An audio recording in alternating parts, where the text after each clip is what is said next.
Welcome to Well Played Podcast, the show on all things playful and joyous in education. I'm your host, Michael Matera, a sixth grade teacher, author, motivational speaker, and also a single dad. Loving that.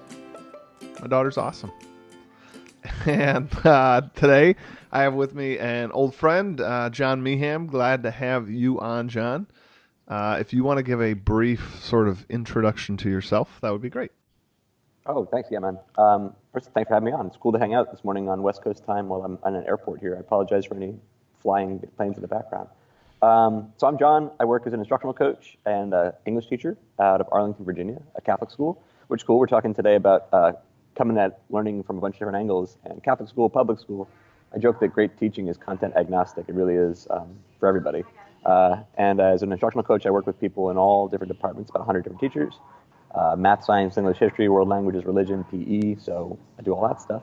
I wrote a book, which yours was a major inspiration for, and I want to thank you again, both on the podcast and personally, because I talk about a lot of things that are playful and joyous, and I've been very blessed to be able to talk about it here in Oregon today and a lot of different places all over the U.S. About how to get kids excited to learn. So that's the 30-second version of it. Nice.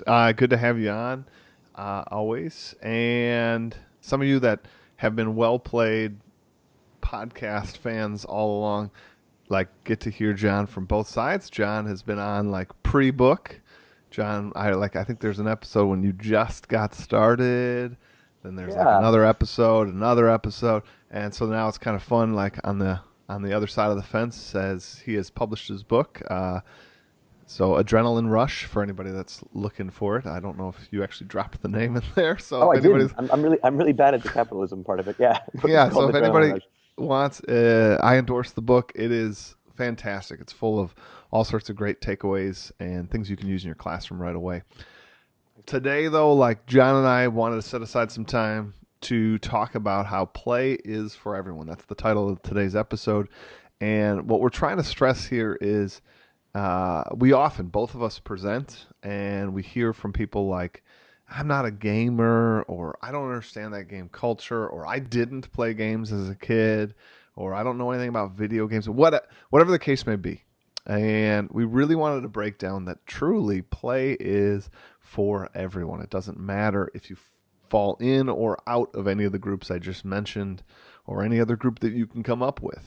That truly this idea of play can be for you to introduce to your class and create a lesson or a unit with play as sort of the centerpiece, as well as it's good for your type of student. So we really can take this podcast from both angles, student and teacher perspective. Yeah, I'm so in, and I'm very blessed, like I said, to be able to do this work in a lot of different places. I was in Baltimore on Friday at it's called the GBL, the Game-Based Learning Summit. It was sponsored by Legends of Learning, which is an education software company, which is game-based math science education for, I guess, third graders through eighth graders. And so there's a very clear demo there. It's very STEM, it's very young. And I was nervous about the presentation there, and then afterwards I got on a flight, actually got on the wrong flight, and ended up, after a much delay, here in Oregon for a presentation at a conference, which is called the Conference or the Council for Exceptional Children, which is students who present with what we would call, when I was back in school, learning disabilities, but we talk about now reframing that language as learning differences. So students who receive intellectual or cognitive delays, or one-on-one mentoring support, or students who might be on the spectrum, or students with TBIs, students with social emotional needs, students in poverty, LGBT students. There's a lot of exceptions to the rule when we realize that every child is exceptional and every student learns in a different way on a different day. So to make our classrooms more joyous is to recognize that we are teaching children, and that is not a bad thing. Yeah, and I think that's a great place to start, right? I think teachers are notorious for getting wrapped up in the sort of professionalism of teaching, right? So, talking about committees and standards and, hitting these targets and all these things. And that is all good. I don't want to take that away from them. But setting aside for a moment that, I think clears up our vision to see that we are teaching kids, we're teaching people, like, and it gives us space to bring in the relational. And I think teachers are at their best and their peak when they are able to have a good balance, right? We talk about work life balance, and I think if we were to sort of mine that into the work life, just looking at the work life sort of balance, I think balancing that adult professionalism with the balance of the relational. And I think when we get out of whack on that balance, if you're all relational, then you're not filling it with substance at all. But if you're all sort of professionalism and we have to do this, we have to hit these targets in my district this and my committee that, like, then all of a sudden these kids just become students. They just become numbers. They just become data points, even for you in front of them. Like, and then I think you're out of whack, and it is that balance. I wholeheartedly agree. I think the challenge as an educator is because you call yourself an educator, you want to take it seriously. And that makes perfect sense. Karl Marx has what he calls the worker identity theory, which he says the thing that you do for a living, you see yourself as. And so if someone says, I'm a teacher, enough times they've come to believe, well, this is what a teacher would do, or a teacher should do. I'll see this like a teacher would see it. Um, and then you, over time, kind of become not like a caricature of yourself, but an exaggerated version of your Mm-hmm. teacher voice. And you talk with your friends, your loved ones, your family, like, don't put the teacher voice on with me. Like, but you have it. You go back into presenter mode or author mode because we see ourselves in that way. And that's natural. It helps us do our jobs. But at the same time, all teaching is relational. And I say it, I mean, as an instructional coach with teachers, the best classroom management program you can have is good relationship with your kids. If you have good relationships with your kids, the conversations are way more important than any consequence you could ever throw at anybody, ever, ever. And I think that that's so hard because playful learning does at times, and like there's those, I'm not going to teach or shame, but there are people who are in the traditional mindset who believe that to be anything less than teacherly is somehow beneath them or not becoming of the profession. And I'm like, I don't teach English, I teach people. And if people learn in a different way, I'm going to do I'm that. gonna, haters be damned, but I'm gonna put myself out there a little bit and just say, like, Let's go. Do it. Let's go. well, I'm saying, like, I'm in. Whatever we're about to say, I'm so in for it. like, we have to be okay with, like, embracing the relationship, even at the expense of a little professionalism, because on the flip side, would you want to work in an organization that just tries to eke out maximum efficiency, right? Like, and we know, I mean, you brought up Karl Marx. If you read Das Kapital, like, maximum efficiency, like, there is no such thing. Like, if you do that, it's not going to work. Like, people do not flourish in that setting. We are not widgets. We are not computers. Like, you can't do that. But, like, there are teachers that just talk about only data points and Lexile scores and this, and we need to do this to up the reading percentage by this. And it's like, that's all good. I don't want to, like, throw that out. Correct. But if that's all you sort of care about, and if that's all that's filling your brain space, that does change the relationship between you and your students, and not in a good way, if you ask me. I 100% agree with you. And now we're getting into like not just education philosophy and theory, but like philosophy. And I'm so in, so we can talk about this for hours. We'll have a separate podcast. It'll be called not well played, but well thought. We'll Yeah, talk well about. thought. I like it. All right, done. But I was talking about. I do a lot of research, and I'm working on another project, and Paulo Freire coming up. Liberation theology or liberation philosophy. Working out of he was in Brazil, and he has this idea of he wrote a book called The Pedagogy of the Oppressed, and it's about working with children of people who are unable to read, or they themselves were unable to read, and they're like migrant workers, and they're dealing in poverty, and he says, I'm pulling it up here. He says those individuals who seek to liberate people, quote unquote, by merely imposing decisions or systems. Freire argues that such leaders do not organize the people, they manipulate them. They do not liberate, nor are they liberated. They oppress. A truly radical leader, he says, fully surrenders to those relationships so that there's a circle of certainty where the person is no longer a prisoner, but they're a partner. And it's like, if you want to lead people, you have to stand there beside them and say, let's do this together, not sit from the top and tell them how to do their job. And I was like, whoa, this is so cool. I mean, and it's the exact way that I have to approach teaching. And You I think need that to when we become when we uncomfortable. when we put that view from the student's perspective, teachers, like, I get it. Like, we're adults. We do see the value of things that sometimes kids can't see the value of, right? Sure. And Yeah. I get that. But like, you can't just say to them it's important, right? Like, they don't have, no matter what you do, they don't have your view. They haven't been to the mountaintop, they haven't seen over the hill, they haven't gone to college yet and see like, "Oh, I didn't realize how much math I'm going to use as a business major." Right. Hmm, like, I'm glad that I continued to do math in 6th and 7th and 8th grade. But like, they don't have that. So, whatever you can do to build the relational side of things, it will open them up to trusting your vision. But if you just shout your vision, right, that doesn't work. I and I think that's why games are good because what games um, do is they presuppose a vulnerability. There's this consent that comes with all games. Use the word play, like I want to play, or I no longer want to play. I'm done playing. Immediately, you're choosing to do the thing that is not hard. It's the fun, and then you're like, okay, back to work. You'll use that phrase, back to work. Like, but we'll play back to work. I think because we've done that so much, we've created a false dichotomy that says, oh, but the play is the goofy stuff, and then the work is the hard stuff. But what we forget is that when you agree to laugh with someone, when you agree to, humble yourself with somebody, like even proximity control and classroom management, if you want to de-escalate a situation, don't talk while you're standing up when a child is sitting down. Get yourself lower to that child's eye level, like squat and like, hey, Bobby, what's going on today? Lower your voice in a different tone.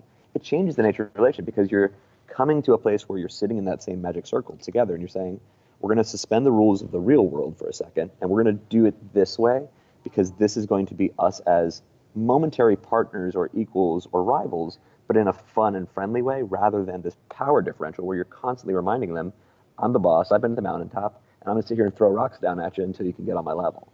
And I think again, that's what great teaching is supposed to do. So, I mean, turning it a little bit here, like, when we're trying to tell everyone you can and should embrace a bit of a playful nature and a playful attitude and playful design in your class, what are some of the hurdles that you and I have seen that people toss out, because they're not here on this podcast, but Right. They're also not listening, which is that's the first hurdle, which is it's like if I go to a PD all you can eat day at any buffet and I pick my favorite things. Like I don't know, I like the Chinese food, so I go over there. Or I like the pizza, so I go over there. If you're not a Chinese food guy, you skip all the Chinese food. You don't see the good stuff, so you just sort of dismiss it as it's all Chinese food. It's not my thing. Like they don't recognize the nuance and the wrinkle and the time that goes into a proper game design and playful learning. And so they throw the baby out with the bathwater, right? They're like, they'll say phrases like, we don't play games in this class, or like, I don't play around. This is what happens when you just play games. I'm like, man, the games that I'm working on with my kids are so much harder than any lesson plan that I worked on before I was using playful design. Like, it takes time to pick a theme. It takes time to pick a costume if you're going to do a costume thing or a room transformation. It takes a lot to show your students, hey, I really care about this lesson, so I went to Target or Walmart or whatever it is and picked up these few extra manipulatives. Like, I think people are so willing to dismiss it because the cotton candy effect of seeing bad games done quickly is enough to make them say all of that stuff is no good for me. And even podcasts like this, which are a chance to get in and see like, we're name dropping philosophy, man. Like we could spend a lot of time on some really deep learning about Piaget and Montessori. They're not there for that because they're not willing to take that first step. And I think that's one of the biggest obstacles I've encountered anyway, is trying to like be a messenger for the cause. I definitely have experienced that. The other big one that I get is actually when somebody ends up in my session by accident. Like, and then they come up to me afterwards and says, I wasn't even going to go to this, but like, I went to the wrong room or whatever. But like, shoot, they usually say something to the effect of like, I wasn't going to go because I don't want to do video games. But after like watching your presentation, they now see like, oh, gamification doesn't mean video games in the classroom. Absolutely. Um, but so a hurdle I have definitely experienced is kind of your analogy about the food court and just passing over Chinese food. somewhere in their brain they just connected gamification with video games. Esports, video games, yeah. Yep, and then they're just like, that's not my thing. Just like Chinese might not be my thing, and you're just gonna skip by it on the food court, and then you're like, oh my gosh, but there's like all these things, and there's like a million different dishes, and like even different restaurants within that genre that would do it Correct. In different differently. regions of food who would do that. Well, I think I'm going to put you on blast, and you didn't know. We should probably talk about this before we go live on the podcast. But when I saw you speak, it was the ASCD Empower Conference. I, I, I remember was it Boston? I think it was in Boston, maybe Boston, 2 3 yep. years ago. And your session was not called gamification; it was called something else. It was called And immersive learning. there it is. But you did that giggle thing where you laughed and you said, "Hey, everybody, we're here to talk about immersive learning. By another name, we might know it as gamification." Haha, just kidding. That's actually what we're talking about for an hour. And if you don't care about games, which kind of tricked you into the room, I love that. I love it because, I mean, what we're talking about is relational. We're talking about is creating environments where people are looking forward to being there. Classroom management, like if you put the capital, and I've often done that artificial distinction of like capital G gamification and like lowercase g gamification, which is really just game-inspired elements of a lesson plan. A turn and talk is a mini game. A mini game. There's a rule. Turn to this neighbor who's next to you and say these things, then they'll talk back to you. That's a game by a different name. Like we lesson plan, we game plan. There's a flow. There's a pedagogy to it. And I think when I start to de-emphasize the capital G game elements, that's where I'm able to win a few new ears because they're like, oh, it's not about video games. No, it's not. Esports is a totally different thing. By the way, you should be doing esports. That's a separate conversation. Period, full stop. You should be doing esports in your school. But that's not this conversation. This conversation is, do you want your kids to like coming to class? Well, do you like your kids? Do you like what they like? Do you know what they like? Maybe you can figure that stuff out. I was reading a book by Greg Topo. It's called The Game Believes in You, How Video Games Are Making Our Kids Smarter. And he was a national K-12 education reporter for USA Today. I think he was an editor for Inside Higher Ed. And in his book, he talks about video games and just how game-based learning really is transformative. In it, he cites a study from researcher James Paul Gee, and he talks about Pokemon. And I have it here because I just thought about it. He says, while educators were debating whether children learn to read best through drill and practice phonics or whole language instruction, Nintendo was quite informally teaching an entire generation of children how to read. Pokemon also taught children how to analyze and classify more than 700 types of creatures through trading cards that were dense, specialized, technical, and cross-reference. He offered the observation that he knew of no Pokemon gap among poor and minority children. And that's huge. Like, that's what good teaching will do. It's not about being rich or poor or black or white or old or young or straight or gay it's about there's something about this that's playful and fun, and we're going to actually trick you into doing a lot of work because it's dressed up as a game. I think that's like it's both an obstacle and an opportunity for educators to see past their own blinders, their biases. I think too, to like admitting like this idea, like when you going back a little bit on your comment when you talked about like just the little g and turning to your neighbor and talking is a bit of a mini game in and of itself. We again getting caught up in that sort of professionalism and I know best kind of thing. I was reminded that this past week, I challenged myself to do more playful learning. Like right, like even I can slip back into the like I got a lecture, I got to get through this, we're a little behind, whatever. And to streamline it, it is quicker if I just sort of pump this out, right? And this past week, I did a activity which was almost all student driven. Like I gave a maybe 5 minute explanation of what philosophy was, and then each small group discussed this philosophical question in a mini group, and then I pulled them together and did like a fishbowl where everyone like watched the people in the middle. Right? So classic, student engagement, teacher thing that you wouldn't call gamification per se. Um, but I was like, again, like blown away by the results. Like I'm just reminded of the fact that like when we lecture and we spoon feed these kids, like we can say we've gotten through a chapter or we got farther or we got quicker through that English book because I took them through these notes and I made sure they got all these good parts. But the moment I like turned over the class to them, it's like, oh yeah, this is like infinitely better. infinitely Well, better. They were it all is. smiling. They were all engaged. The low kids, the high kids, the in between kids, everyone was working towards this point and doing like a better version than like I had seen in a while. And it was like, it's because it's that student choice. It's playful. And these are different kids. And I'm going to like keep ringing that bell because people sometimes say, I wish we had kids like we used to. We used to. We used to. Like, yes, we have different kids. You know what hasn't changed? Us. Like, we continue to do the same model. And when we do some of these game elements, even the little g, like you're saying, even like you wouldn't call that lesson a gamified lesson, but it has the game components that students are used to.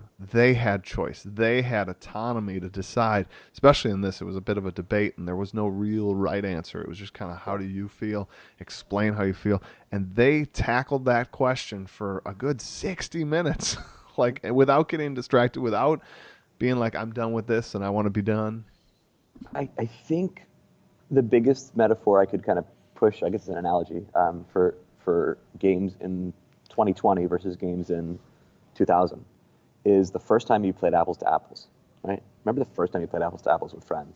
You're like, oh my God, everyone's playing at all times. There's no time on the bench. And this is a messy game with no rules. I kind of hate this a little bit because how do I win? The answer, you have to learn how to read other players like a poker game, right? And you have to be willing to play the card and play the player and play the room and play, make your case. And how different is that than a game of Clue or a game of Monopoly? I know how much you love Monopoly, where Ooh, it's a lot of wah, time wah, spent, wah. a lot of time spent waiting for your turn and setting up the board and then going to grab a drink in the other room or some pretzels and come back. Oh, is it my turn yet? Like Or like turn-based or games. like bake an entire pizza. Okay, all right. I think we're gonna film an April Fools where that's our challenge for April for you. We're gonna make we just say nice things about Monopoly for 30 minutes on a podcast. But like it's a game that moves at a different pace, and I think for a lot of today's uh, more traditional teachers, they have not played those games that are more messy, and they don't see classrooms that should be messy because they don't play like that, right? They don't see that, and Right. it's like no, you have to understand that so many games now, like collaborative games like Pandemic or Horrified or Ticket to Ride, like everyone's playing at all times. At all times, you're not just waiting for your turn to come up. Collaborative social deduction games like Two Rooms and a Boom or Secret Hitler, like you're always looking. There's no time to walk away from it, and the right answer, quote unquote, is really determined by what the room determines. That's very different than the teacher as the font of all information that sort of sprays that knowledge on everyone, and then is supposed to catch as much as they can in the bucket because 5 days later they have a test. You've switched the entire paradigm, and so we have to play differently in order to learn how to teach differently. Yeah. That's so good. That's what it's about, right? And I mean, not to give everybody a little bit of homework, but I always do like challenge you to pick up one of these games. I mean, many of the well played podcasts have been a series of games. Go back and look through some of those podcasts. The last 2 years on my YouTube channel, I've done good games for your classroom and your living room. Check those two videos out. Pick up one of these new board games. I mean, they range anywhere from $10 to $50, but the amount of play you can get out of them, the amount of research you can kind of get out of them for your classroom is well worth it. And I think if you do that, you'll see that like play is for everyone. Like even you as the adult, even you just about to retire, you're 60 something something, like these games are fun and you'll see the laughter, you'll see the community that's built around a game and you'll I if you're built like all the teachers I know, you're always on the lookout for how to use something in your classroom, and it won't take long before you say like, I want this feel in my classroom. And either you'll figure out a way game-based learning to bring that particular game in or gamification, those elements that you love from that game. Amen, brother. Amen. Right? Like it's only a matter of time, I swear, but we just got to get you to play, right? And as So what's one game someone could pick up today? Just like one takeaway for homework. Because my new one is Horrified. it's a It's good like cooperative. That's a good it's a good cooperative. great it's like Pandemic with training wheels. If you want to get into a cooperative game where we're all working together with the familiar universal movies monsters like Dracula and the Wolfman, like it the theme is great, It's not particularly demanding to learn how to play it. You can pick it up in about 7 to 10 minutes, and you play as a team, and you have fun as a team, and then you get a feel for what new collaborative board games can be like. That one's my new recent go-to. Oh man, I play so many games. Like you're putting me on the spot, and like I'm like, oh, they should get this one. They should get this one. This one. This one. I would say for your light homework, I would get Tiny Towns. I absolutely love Tiny Okay, Towns. Like I'm gonna put on my good, phone right. good one. You're building this little like city. Everybody has their individual board. Uh, as John's pointed out, like this one's not collaborative, but everybody's in it at all moments. Because what happens is you have these buildings in the center that are like Tetris shaped requirements. So to build the sawmill, you need to make like an L with certain resource types. Like it needs to have like wood, stone in an L shape, and Okay. you'll build it. But the where we're all in it together is when it's John's turn, he calls out a resource and we all have to use that resource somewhere on our board. So a little bit like Tetris, like where do I shove this? I don't need. Got He called glass. I don't need glass. I'm trying to build a sawmill. Where do I shove glass that'll be useful later on? But it is somewhat hogging up my board. That's cool. It's That's cool. fun, and then when you build the building, you take all that like L-shaped resources, and you have to put the building somewhere where the L existed, freeing up the remaining like three Clear. Got it. spaces. So now like what can I fit now in that now cleared up space? Like ooh, that glass that I put now all of a sudden can make a marketplace. Like but if you don't play it right, and you got to read the other player, and then it comes with all these different buildings. So I mean, infinite But how much more are replayability. you thinking when you play these sorts of games than when you're just waiting for your turn to roll the dice and just give money to somebody? There's no strategy in that. There's no strategy in it. After you've bought your property, it's a death march. That's it. That's it.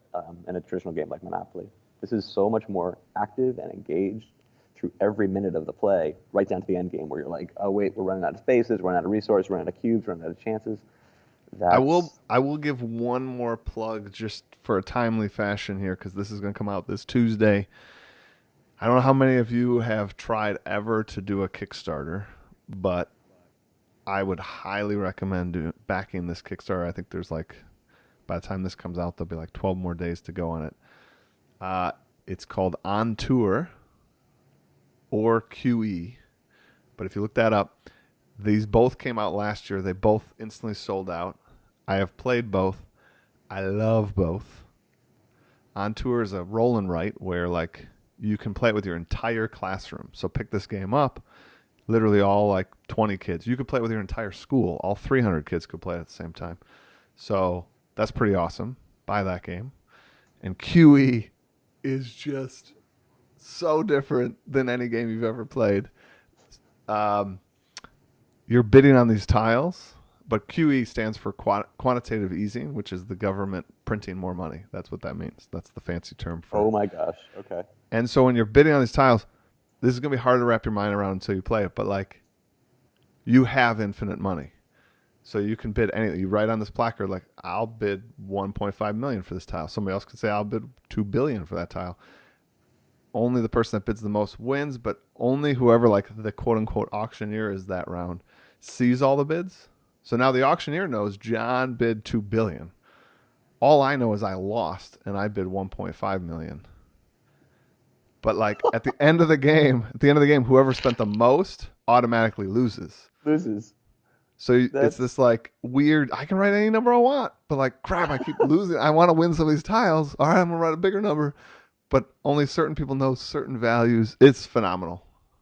It's I'm pushing back this project right now while we're talking. yeah. So you can get I'm both so in. bundled. It is so worth it. They're great QE games. and On Tour, both of them. Yeah. Yep, you can get both of them in this Kickstarter campaign. And I don't usually I'm so in. tell other people to back them because I've never usually played them. But this is like a reprint, and you can get both, and they're so good. I'm so in, man. So in. It's fabulous. You're gonna love both. I don't even like. I'm not even nervous. Just go out, get it. I can't wait. This is how much I like it. I own both, and I am backing it again Backing it yet again. because I'm like either I can give this away to friends, or this will be my classroom copy that can get banged up to all heck. But they're just so good. Yes, sir. Done. All right, so we got to wrap this up. I mean, I could talk to you forever. We got to have you on the show again, and then start a new show. Well thought. Well thought. Um, so going on the well thought sort of notion here. Our reflection time quote comes from Carl Jung. And his quote is, I love it. The creation of something new is not accomplished by intellect, but by the play instinct. Ooh, I love that. Creation of something new is not accomplished by the intellect, but by the play instinct. Yeah. Yeah. Wow. Yeah. So I think what is driving for me is it's a question of if you're willing to do the same thing, using our Monopoly metaphor, you will go around the board again and again and again, and you will have one of two options. Either Michael will win that game or John will win that game. And that was predetermined pretty much once the properties were purchased. But where the fun happens and where the strategy, if there is any, in Monopoly, happens is the decision to purchase or not purchase that property. That's the new thing that you do. But the new part of that game is over in the first 10 minutes. And I think that really does, even if you're an old school gamer, traditionally say, if gaming is for everyone, if play is for everyone, like it's the getting involved with it, it's the trying, it's the hazarding guesses, it's the speculation, and it's where it's messy, that's where it's able to take shape. Everything else is just sort of riding out the clock. And I think that's a really powerful way to look at your classroom. Do you want your kids riding out the clock, or do you want them to be trying things that can change the game? I love it. For me, it's just a good reminder. Again, we again go into that professionalism. We tell ourselves like the intellect's going to win out. It's going to be how many committees, how many books I can read, how many this, how many that. But truly, that new thing, that creation, I do think resides on the play side of the ledger, because it is when you're sort of clicking some buttons and trying something in that new software that you kind of unlock, like, oh, like I could use it that way. Like it's that moment when you sort of become playful, right? I could sit here and think all day about something, and I'm not going to say that no gains could be had, but like play is when you open up that unexpected avenue that truly produces, I think, that sense of wonder in the people that experience that new thing with you, because no one thought of it that way, and it's this like aha moment, and that is only unlocked through play. And who doesn't want that? Who doesn't want that? Right. Any age, any gamer, that's everybody. You got it. It really is. Everybody's in. Yeah. Well, thank you, John, so much for being on this episode 149. Everyone else, thank you for joining each and every week. This is truly an honor to have you guys with us each and every week. Check out YouTube for all sorts of my YouTube channel for all sorts of other things on there about gamification, playful learning. You can follow my 30-day goals. That's been fun this year. And truly, I hope you guys pick up some of these games and just play on.